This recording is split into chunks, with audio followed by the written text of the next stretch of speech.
What is up, watch friends? Welcome to another episode of Talking Timepieces with Tony. I'm Tony, and it's Friday, so happy Friday, everyone. I hope everyone had a good week and are getting ready for the weekend. If you have to work on Saturday and Sunday, that kind of sucks, but hey. Anyway, it's time to do the Q&A. For those of you who don't know, every Friday we do the Q&A, and if you'd like to participate, all you have to do is ask your question in the comment section below, and it'll be featured on an upcoming Q&A. It's something we've been doing for a long time. It's a lot of fun, great interacting with you guys. So yeah, it's fun. So sometimes we have great questions. Sometimes we have not so great questions, but hey, we just throw it out there and see how it works. Today I'm wearing my Cartier Santos Dumont large. Cartier have a weird thing with their large, medium, and smalls. They just like they can't seem to get it together. It's like they have a section for each watch, and they're going, we'll call this large one, where it's a small, and then it's medium. Anyway, long story. Um, Also appreciate everyone who's been purchasing my art.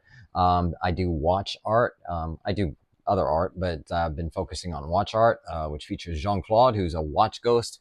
And I find that there's just not a lot of watch art out there. There's art with watches like Rolex, Patek, and whatever, but in this case, it's you know, it's just something a little different. And again, I appreciate everyone who's purchased my pieces. And I have, I'm constantly painting, or I use acrylics, watercolors, and colored pencil. And I have 9x12s available. And if you would like to check out my art right now, the website that I'm using to have that they're on, which is tonygamble.bigcartel.com. Those pieces are all sold out, and I just haven't had a chance to update. So if you go to my Instagram, TonyGamble_artist, and then you can check out my stuff there and DM me, and I can get you pricing or whatever else. So I appreciate you guys. First question, Austin Cragen. Tony, I have a fun question. If Cartier came to you with an NSO project and said you have to pick a model in their lineup and a stone dial plus case metal, what would that be? I'm interested in what unique configuration you would come to or would want to do. I'm just boggles my mind, dude. I don't know what NSO is.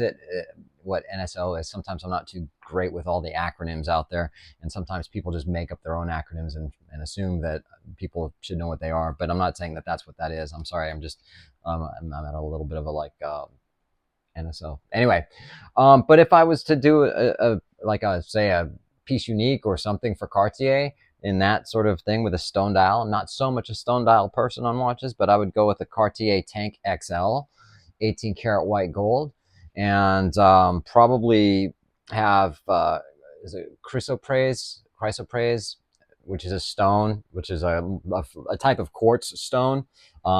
It's fairly rare, and it's green, primarily green. And I would probably do it along the lines how H. Moser do some of their pastel colors. I think those are pretty cool, and obviously make it a little bit different because you don't want to just rip off Moser. But I think it would look cool on a Cartier tank. That's what I would do, man. So thanks for your question, dude. Richie Rich 7288. Tony, I can't remember. Do you own a Sprite? And if so, what video was it that you revealed it? Just got the call on Halloween for it. So happy. Dude, that's awesome. Congratulations, man. Wear it in good health. I'm glad you got it. Tell us how you like it. Yeah, I did get the call for a Sprite, and I initially turned it down. But then I had a friend who wanted it, and so I talked to my sales rep one. I said, "Hey, man, can I pick this up for someone else?" And he's like, "Yeah, that's cool." And so I purchased the Sprite. I did an unboxing, and I did a video on it. I don't have the video. I mean, it's somewhere in my channel in the archives if you want to search for it. But I did do an unboxing. It's not a watch I would wear because I don't. Even though I am left-handed, I wear my watch on my right hand, which is what it was meant for left-handed. I just don't wear left-handed watches per se, just because I'm so used to having the crown on the regular side. So I don't want it to dig in my wrist. Anyway, but yeah, it's a cool watch. Congratulations, man. Making new names. I have a gold Omega dress watch and a steel Rolex Datejust.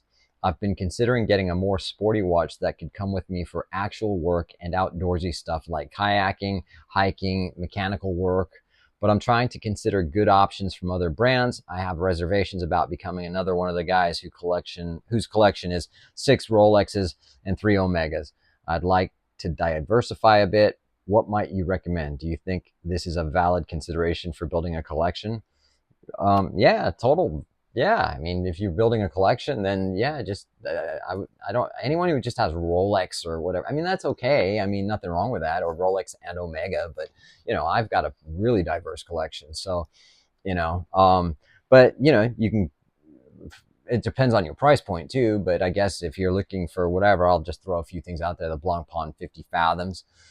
They've got those in various different sizes. I know they just came out with like the 41 because they were big, like 45 millimeters and whatever. And I do like the 50 Fathoms. You can go with the Glashütte Original, the CQ. It's a good beater watch, at probably $8,000, $9,000, somewhere along those lines. 40 millimeter case might be a 41, but another great watch, Glashütte Germany. They make awesome watches.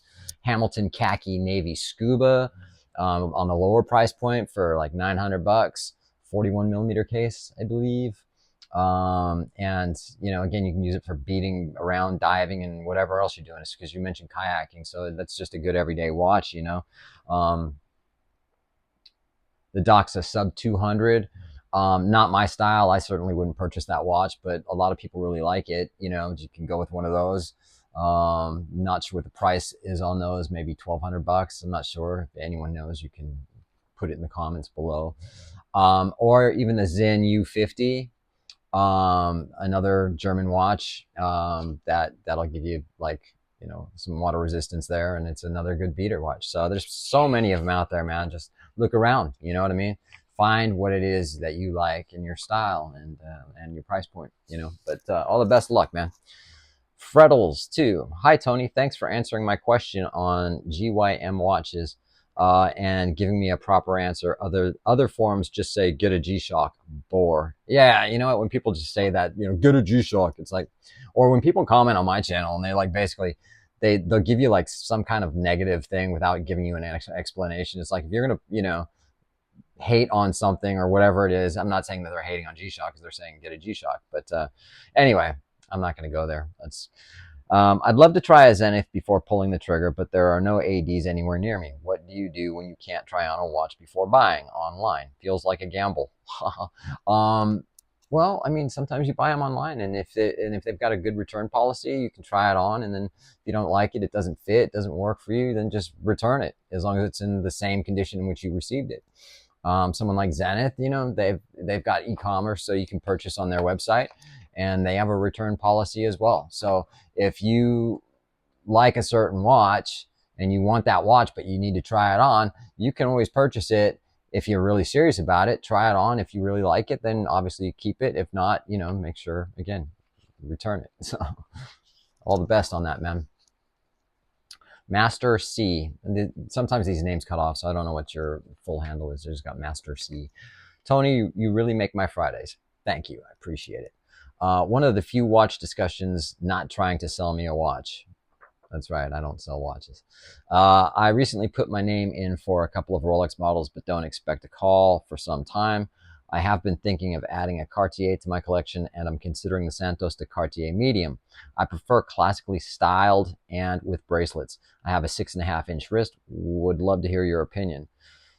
Yeah, I mean, I've got a pretty decent Cartier collection. I'm going to put up a little video of my Cartier account. And that's not including like the Pasha, that like one of the other Pashas I have, and then the 18 karat Ballon Bleu.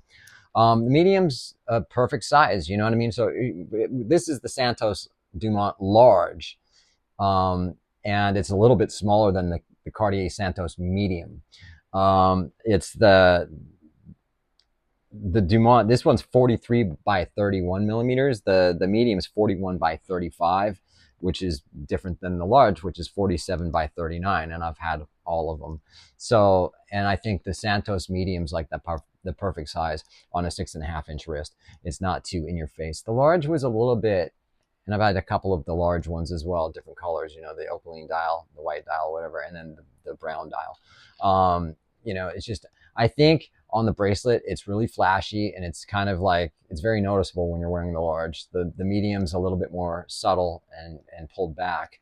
So I definitely recommend it. I think you'll like it. It's a great watch. And I know you said bracelet, but it also comes with a leather strap as well. So best of luck. Next one, Stuntman Johnny. Hey Tony, I've been invited to a few watch events happening in my city. They are all being held at different watch boutiques. This will be my first time attending one, and I'm not sure what to expect. Should I assume they are going to try to hard sell me something like a timeshare presentation, or am I just overthinking things? And I should just sit back and enjoy looking at what they have. Thanks for any advice. Yeah, they're not going to try to sell you anything, dude. This is not like a presentation where you have to buy the watch, or we'll do this and you do this and you come in here and buy our watch. No, man, watch events are super chill for the most part. You ask about the watch, and if you're just looking around, they're not even gonna, they're generally not aggressive in the way they're trying to sell you. Look at my watch, buy my watch. You know what I mean? They're usually pretty chill, man. It's like, just just there to look at watches, man. If you're not interested in purchasing anything, you're good. So on that note, you guys, I really appreciate it. And we'll see you on the next one.